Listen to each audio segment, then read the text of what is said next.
ka naman, di ba? Oo, O, di tuloy na natin. Tuloy natin. Sige, tuloy na natin to. Anong gagawin?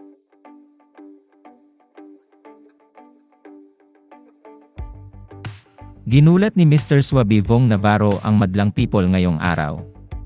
Ito nga ay matapos buuin ulit ng komedyante ang iconic group noon sa ASAP na Kanto Boys para sa kanyang day prod. Isang masaya at kwelang performance nga ang iniharid sa madlang people nina Billy Crawford, Vong Navarro, at Luis Manzano. Hindi nga nakadalo si John Lloyd Cruz, ngunit nagawa naman ito ng paraan ni Vong at ipinalit sina Pepe Herrera at Gen Z stars Joshua Garcia. Narito at panoorin natin ang prod ni Kuis Bong.